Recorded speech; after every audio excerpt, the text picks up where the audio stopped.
most of the time, we have the patience to work 8 hours to earn what? Money, right? But we don't have the patience to sit for 30 minutes or even 1 hour to learn our religion. And this is more precious than the dunya, right? Imam al-Biri'i, he mentioned this here. He said, جعلت المال فوق العلم جهلا لأمرك في القضية ما عدلت وبينهما بنص الوحي بون ستعلمه إذا طه قرأت. He said, you have given preference to wealth over knowledge out of ignorance. He said, by Allah, you have not established justice in what you have done. And between the two, meaning بين العلم والمال, بون شاسع, there is a big what? Difference. You will know this difference if you read Surah Taha. For those of you who memorize Surah Taha, you will understand what he's saying. Because when you go towards the end of Surah Taha, what did Allah the Almighty say when addressing about the world look later? He said, وَلَا تَمُدَّنَّ عَيْنَيْكَ إِلَى مَا مَتَّعْنَا بِهِ أَزْوَاجًا مِّنْهُمْ زَهْرَةَ الْحَيَاةِ الدُّنْيَا لِنَفْتِنَهُمْ فِيهِ. He said to the Prophet, do not stretch your eyes and look at what we have given these people from the glitter of the life of this dunya. This is just a short enjoyment for them in this dunya. But when Allah Almighty talk about knowledge, in Surah Al-Quran, what did he say? What did he say to the Prophet? وَقُلْ رَبِّ زِدْنِي إِلْمًا. Say, oh my Lord, increase me in knowledge. Our scholars said there is nothing that Allah command the Prophet to ask for increasement other than knowledge. This tells you how precious knowledge is. So we ask Allah Almighty to increase us in our knowledge. I mean, so far we're talking about the conditions of the prayer. We mentioned the 3 conditions so far, which is Al-Islam, Al-Aql, and Al-Bulugh. Islam, sanity, and purity. Today we'd like to mention the 4, which is Izalatul Najasa, removal of filth. When you remove filth, you remove it from 3 places. Al-Badan, wa-Thawb, wa-Makani, as-Salah, which is you remove it from your body, your thawb, and the place of worship. But what is more important here is for us to understand what is Najasa. When we say Najasa, what is Najasa? And this is something that I want you guys to help me with because, it's revision, all right? So when we say Najasa, what do we categorize as Najasa? This is a question. Now? Impurity. All right. What is impurity? Something that is forbidden, that you can't have it, and you're not clean enough apparently to clean. Excellent. So, is mucus impurity? Is it filth? Mucus. Flesh that comes from our nose, or that comes from our chest. We throw it out. Is it impurity? It's waste. Why? Sweat is also a waste because our bodies excrete these waste from over. There are other ways of what? Excreting what? Waste. But the more important things that we need to focus, that not all waste is a najasa, right? The one najasa that the scholars agreed upon, any liquid or solid that comes from the 2 passages is absolutely najasa, except what the religion exempted, which is semen, right? So with that being said, urine, blood, stool that comes from the 2 passages, if it touches your body, your clothes, and your place of worship, you have to clean it. This is the urine, blood, and stool of human being. Likewise, the animals that are not permissible for us to eat, including cats, dogs, donkeys, etc. Their urine, their blood, their stool is najasa, right? All right, question. If you are praying and your nose started to bleed, and there is a spot of bleed that touches your, garment while in the middle of the prayer, will that affect the validation of your prayer? No. No. Is blood najasa or no? Is blood najasa? جس الحائض. الحائض النجاسة. عمر رضي الله عنه صلى وهو ينزف دما. Alright. He said, hey now, mashallah. Habibi, Ihab, كيف الأمور? Yes, blood is najasa. Habibi said it's najasa. It's a point of disagreement. All right. Some of the scholars say the only najasa blood that is najasa is the one that comes from the two passages. Others say najasa, any blood of human being or animal that are not permissible for us to eat is also what? Najasa. But of course, the animals that are permissible for us to eat, their blood is not najasa. All right. But the other scholars, there is no proof that says that the blood that comes from other than the two passages is a najasa. And like he mentioned, the companions, they be in the battlefield, they fight wars, and they bleed, and they pray in their bloody garment. And the Prophet, there is no mention, not even a weak hadith, that says the Prophet commanded them to wash the blood of their body before they pray. There was a companion who was praying, and they shot arrow at him, and he bled while in the middle of the prayer. The Prophet never asked them to redo the prayer. So with that being said, the correct opinion is that the human blood on your body is not najasa. Let's say somebody is injured, right? Sometimes you put bandage there, and there is blood that is oozing out. What can you do? You can pray with it, because this is something that is beyond your capability. But again, does that mean that you should go and pray with bloody garment on? No. Phlegm or mucus is not najasa. If you pray in it, it's okay. But does that mean that you should pray with your garment knowing that there is mucus on it? No. Right? Sweat is not najasa. But if you are sweating in the, does that mean that you should pray in that? No. Because when you stand before your Lord, stand in the best manner. That's why Ibn Taymiyyah said, the scholar says, Saturul Awra, meaning covering your hour is from the conditions of the prayer. But he said, this word that we use is not the word that is used in the Quran. Quran said, Ya bani Adam, khudu zinatakum inda kulli masjid. Ahsu zina, meaning adorn yourself when you stand before Allah in prayer. I mean, be in the best manner. So if you know that you are there, and you have the means to wash it before coming to the masjid, do that. If you know that you have some stains on you, blood, whatever, make sure that you pray before you come. Let's move to the next. If you, let's say wine or liquor, alcohol, you start on a chair and there's wine on it and stain your garment, can you pray in it? Yes.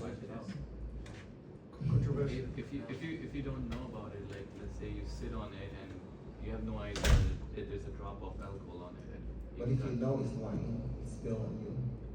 if you can, change Most it. probably If you Is it can- najasa? Most No. probably it isn't. No. Alcohol is not najasa. Allah said, إنما الخمر والميسر والأنصاب رجس. والأزلام رجس من عمل الشيطان. Right? Majority of the scholars said it is najasa. Right? But the correct opinion is that khamr is not what? Najasa. The najasa here is najasa ma'nawiyya, not najasa hissiyya. Meaning it's an abstract najasa, not a concrete najasa. Because the word khamr literally means something that covers your brain. It's from the derivative of the word khimar. What is khimar? Veil. Why do you call veil veil? Because you use it to cover your head. So khamr is called khamr because when you consume it, it covers your brain.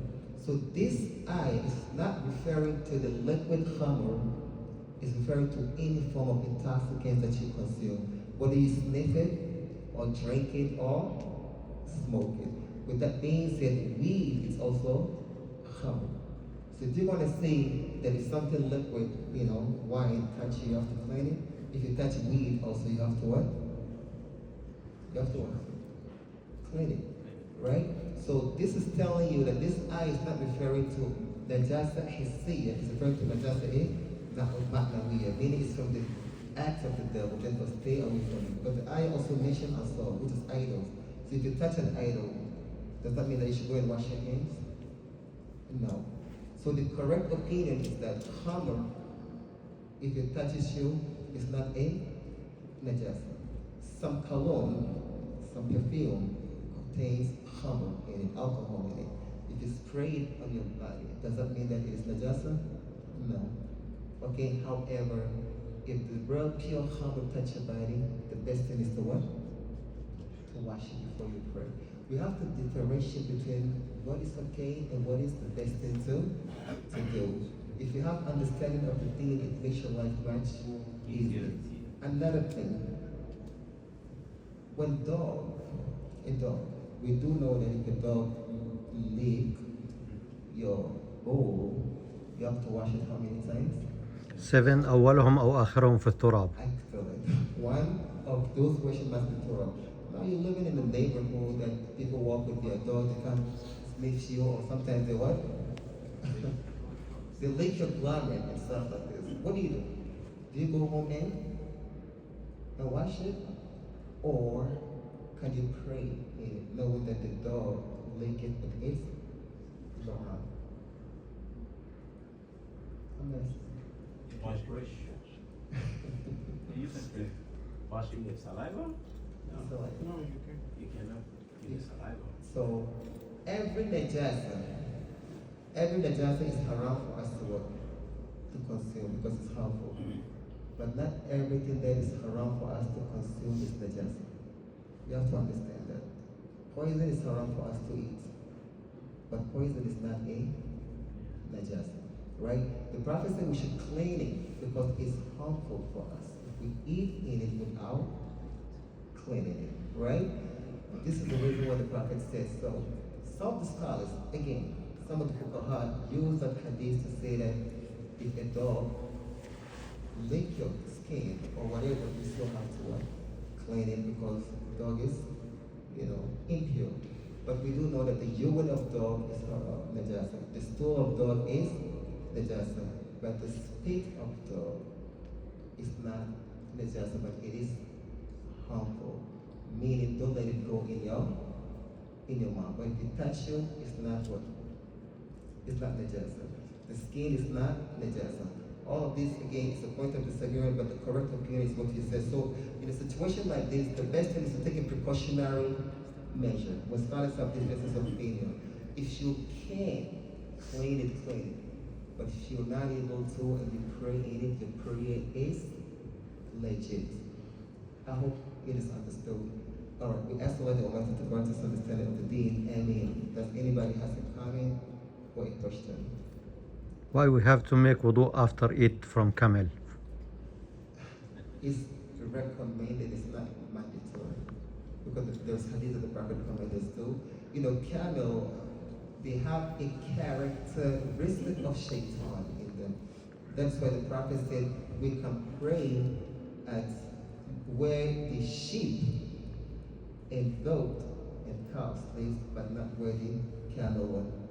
We cannot pray in the cage of a camel, but we can pray in the cage of, even though camel is halal for us to eat. You understand my point? So camel has some characteristic in it that we don't know. The Prophet no more than we do. So the Prophet commanded us to do something, we just have to respect that. The Prophet gave camel urine to the people to drink. So which indicate that the urine of camel is not najis. Right? The urine of all the animals that are permissible for us to eat is not najis. So if a cow urinated on you or defecated on you, it's okay. You can still pray in it. Let's say you go to slaughter on the day of Eid. In the word you have cow, pork, or whatever, and you can still pray in that garden. Prayer is valid because these animals are permissible for us to eat. But camel is exempted. And there is the lead on that. Now. Now. Can you explain about the hadith that one of the companions died because he had head injury and he had to go for ghusl as suggested by his companion? And later on, Prophet Sallallahu Alaihi Wasallam. Yeah, it happened during the time of the Prophet that these people were on a journey and one of them saw a dream. When he woke up, Sorry, what is the question? there was during the time of the Prophet, it happened that there were some companions who were traveling, and one of them had a dream, had a wet dream. So he had to make ghusl. But then he had a pot in his head. So he asked his companions, what should I do? Should I perform tayammum or ghusl? They said, no, since there is water, you cannot perform tayammum with the presence of Water. They gave him a verdict based on ignorance, right? So he performed ghusl with water, and the water penetrated through his injury and aggravated the situation, so he ended up what? Dying. When the incidents arrived at the Prophet ﷺ, the Prophet was extremely angry, and he said, قَتَلُوهُ قَاتَلَهُمُ اللَّهُ أَلَّا يَسْأَلُوا إِن لَّمْ يَعْلَمُوا فَإِنَّمَا دَوَاءُ الْعِيِّ السُّؤَالُ. The Prophet said, they killed him.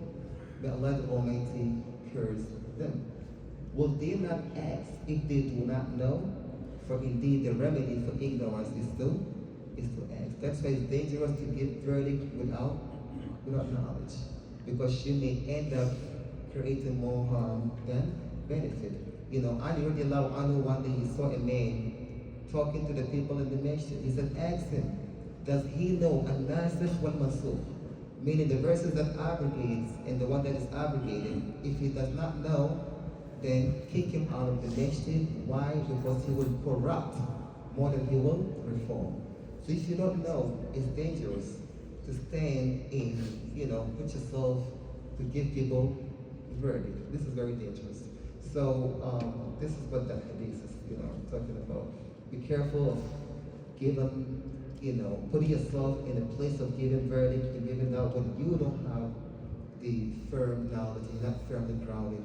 You're going to end up making more corruption than reforming. May Allah grant us tawfiq. Ameen. Naam. Jazakumullah khairan. Assalamu alaikum wa rahmatullahi wa barakatuh.